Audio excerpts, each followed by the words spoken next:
Žuvis ir vandens pasaulis visą laiką pakankamai arti žmonių yra, tačiau jisai yra po vandeniu, ateini prie ežero ar upės, vandens paviršius blizga.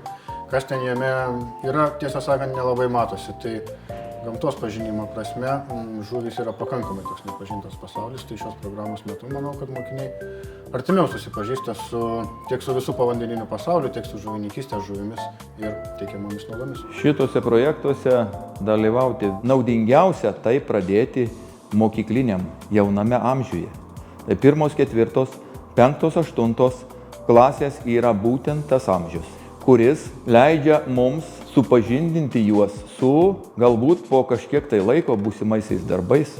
Akvakultūra tai yra technologijos, kurių pagrindų mes galime užauginti žuvis ir palengvinti mūsų gamtinę aplinką. Tikriausiai kaip ir vaikams, taip ir mokytojams didžiausią džiaugsmą suteikia galimybę apsilankyti fermoje, tai matyti tų pačių vaikų emocijas, pačiai pasidžiaugti ir sužinoti, kaip yra auginamos ir veisiamos žuvis.